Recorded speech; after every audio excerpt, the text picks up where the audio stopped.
Nascido em 2 de abril de 1910, na cidade de Pedro Leopoldo, interior de Minas Gerais, Francisco Cândido Xavier foi o nono filho de uma família simples e marcada por dificuldades desde o início. Seu pai, João Cândido, era um vendedor ambulante, e sua mãe, Maria João de Deus, lavadeira. Com poucos recursos e muitos filhos para sustentar, os desafios da vida surgiram cedo. Mas a perda que mudaria tudo aconteceu quando Chico tinha apenas 5 anos. Sua mãe faleceu, deixando um vazio profundo e um menino sensível entregue à própria sorte. Depois da morte da mãe, Chico foi entregue a uma madrinha rígida e severa, que via com desconfiança seu comportamento quieto e introspectivo. O menino apanhava com frequência, passava fome e era humilhado, mas em silêncio, guardava algo que ninguém ao seu redor parecia compreender. Ele ouvia vozes. Aos 7 anos, passou a relatar visões. Falava com naturalidade que sua mãe vinha visitá-lo durante a noite, conversando com ele ao pé da cama. Em vez de consolo, recebeu castigo. A madrinha o forçava a rezar ajoelhado em cima de grãos de milho, convencida de que o afilhado estava falando com espíritos do mal. Apesar disso, Chico não se revoltava. Aceitava tudo com docilidade e um olhar perdido, como se estivesse sempre em outro plano. Um dos episódios mais marcantes aconteceu na escola, quando a professora acusou o menino de estar copiando textos de autores famosos.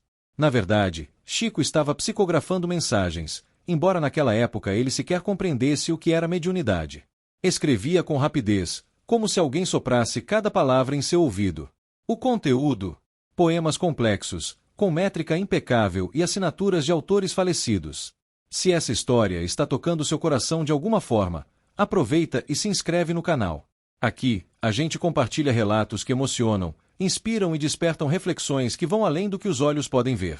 Essas manifestações chamaram a atenção. Médicos, padres e vizinhos tentaram intervir, achando que o garoto sofria de algum distúrbio mental. Mas sua saúde era perfeita. A explicação parecia escapar da lógica comum. E foi nesse cenário, entre castigos, sustos e pressentimentos, que surgiu o primeiro grande pilar da vida de Chico Xavier: a fé inabalável de que ele não estava sozinho, mesmo quando ninguém acreditava nele. Aos poucos, mesmo os mais céticos começaram a se calar diante da força daquele menino franzino, de fala mansa e comportamento irrepreensível. Era impossível ignorar o que acontecia. Ainda sem saber, o Brasil estava diante de uma das figuras mais extraordinárias de sua história espiritual. Na juventude, Chico Xavier se dividia entre o trabalho braçal e as experiências espirituais cada vez mais intensas. Aos 17 anos, já era balconista de uma venda em Pedro Leopoldo, mas sua rotina comum escondia fenômenos nada cotidianos. As vozes continuavam. As mensagens se tornavam mais frequentes. E aos poucos, a resistência interna foi dando lugar à aceitação. Não era mais possível negar. Aquilo era real. E mais do que real, era urgente. Foi então que, em 1927, com apenas 17 anos, Chico participou da fundação do Centro Espírita Luiz Gonzaga, ainda de maneira discreta, orientado por seu mentor espiritual, Emanuel. Essa figura, que mais tarde ganharia notoriedade nas obras de Chico, já o acompanhava em silêncio desde a infância, aguardando o momento em que o jovem médium estivesse pronto para a missão que viria. Emanuel não era um espírito qualquer. Foi ele quem estabeleceu a disciplina e os limites que moldariam a conduta de Chico pelo resto da vida. Mas foi em 1931 que tudo mudou. Naquela noite, durante uma prece solitária, Chico teve o primeiro contato direto com Emanuel. A mensagem foi clara: se ele desejava continuar naquele caminho, teria que aceitar 3 condições: disciplina, disciplina e disciplina. A partir desse encontro, as mensagens se tornaram não apenas mais frequentes, mas também mais exigentes. O conteúdo espiritual passou a vir com uma clareza surpreendente. E assim, surgiram os primeiros textos prontos para publicação. Em 1932, aos 22 anos, Chico lançou seu primeiro livro, Parnaso de Além-Túmulo, uma coletânea de poesias psicografadas atribuídas a autores já falecidos como Augusto dos Anjos, Olavo Bilac, Cruz e Souza, entre outros. O impacto foi imediato. Críticos literários ficaram divididos. Alguns diziam que era impossível que um rapaz com formação escolar limitada fosse capaz de produzir textos tão sofisticados. Outros afirmavam que era um truque, uma fraude. Mas o público sentia algo diferente. Havia uma sinceridade ali.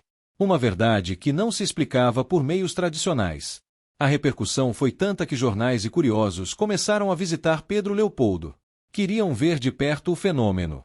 E Chico, tímido, humilde, nunca cobrava nada.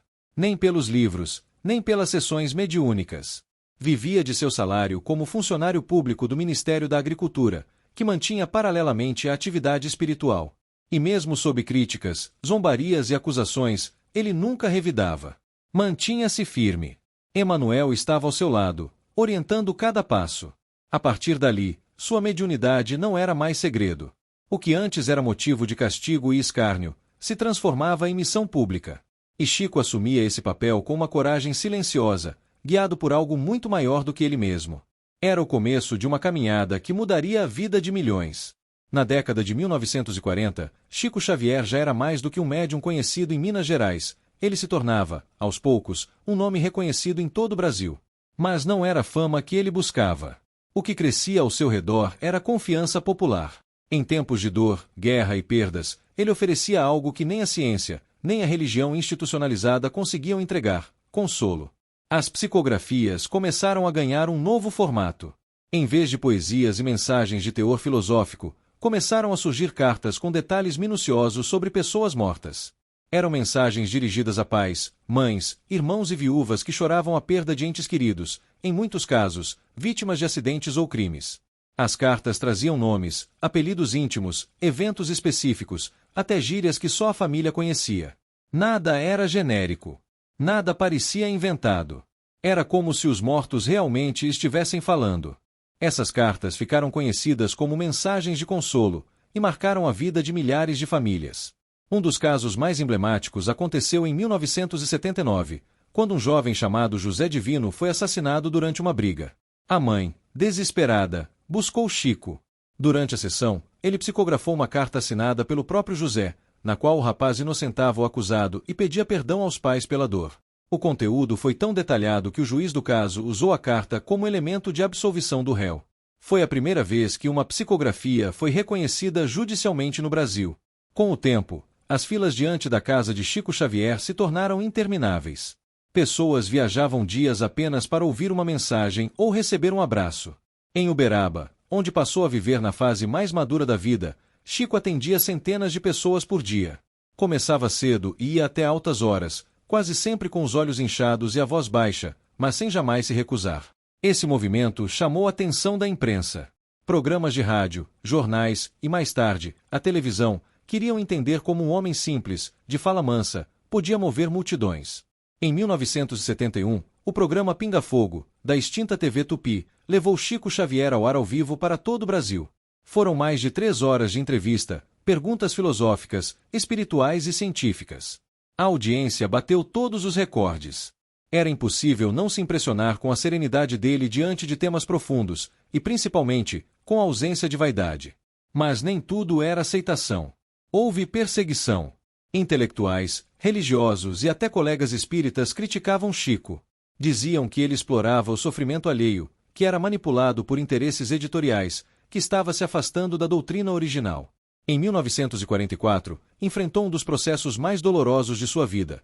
Foi acusado de falsificar textos atribuídos ao espírito de Humberto de Campos, que havia sido escritor da Academia Brasileira de Letras. A família do autor moveu ação contra ele e contra a Federação Espírita Brasileira, alegando o uso indevido do nome. O caso gerou debate nacional. E mais uma vez, Chico se manteve em silêncio. Não se defendeu, não contra-atacou. Apenas disse que continuaria escrevendo, caso os espíritos desejassem. Esse episódio marcou sua trajetória com ainda mais firmeza. Porque, mesmo diante de tribunais, ataques e chacotas, Chico nunca deixou de servir. Ele acreditava que seu papel era ser instrumento, e não protagonista. E quanto mais apanhava, mais sua figura se fortalecia entre o povo, que via nele um símbolo de esperança, humildade e amor verdadeiro. Com o passar dos anos, a saúde de Chico Xavier começou a se deteriorar. Era visível o cansaço acumulado de décadas dedicadas ao outro. Sofria de catarata, problemas respiratórios e chegou a ser submetido a diversas internações. Mesmo assim, nunca se afastou completamente das atividades mediúnicas. Continuava psicografando, atendendo pessoas humildes e recebendo visitantes em sua casa em Uberaba.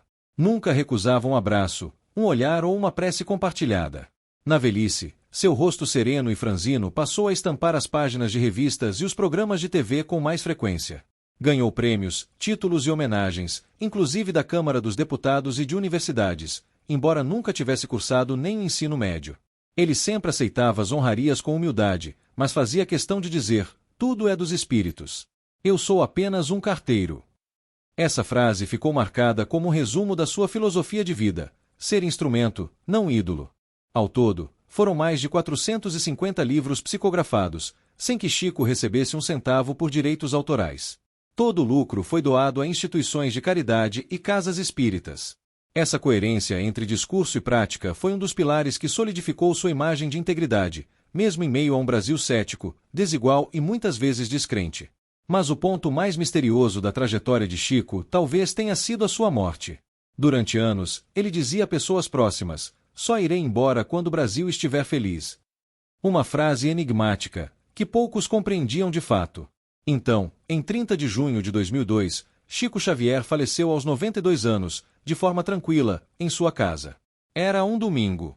E enquanto ele partia, o país inteiro estava em festa. Naquela mesma noite, o Brasil comemorava o pentacampeonato mundial de futebol, conquistado na Copa do Mundo da Coreia e Japão. Coincidência ou sincronicidade espiritual? Para muitos, Chico escolheu partir no dia em que os corações estavam leves, para não provocar uma onda de tristeza coletiva. Como sempre, pensou primeiro nos outros. E se despediu silenciosamente, como viveu. Após sua morte, milhares de pessoas compareceram ao velório, que durou 2 dias. Religiosos de várias crenças, figuras públicas e anônimos prestaram homenagens. Era impossível ignorar o impacto que ele causou na alma do Brasil. Um homem simples, que falava com os mortos, mas que tocava os vivos de uma forma única.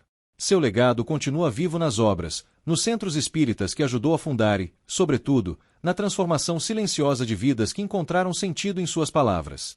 Chico Xavier não foi apenas um médium. Foi um exemplo de como a bondade, a humildade e o amor podem mudar um país sem levantar a voz, sem ocupar cargos, sem impor nada a ninguém. Ele partiu, mas a sua missão continua. Em cada leitura, em cada lágrima consolada por suas cartas, em cada pessoa que aprendeu a perdoar depois de ouvir sua história. O carteiro do além ainda entrega mensagens, não mais no papel, mas na memória espiritual de uma nação inteira. Se a jornada de Chico Xavier também te inspira, deixa seu like e compartilhe esse vídeo com alguém que precisa ouvir essa história. E se quiser continuar acompanhando relatos assim, é só se inscrever, tem muito mais vindo por aí.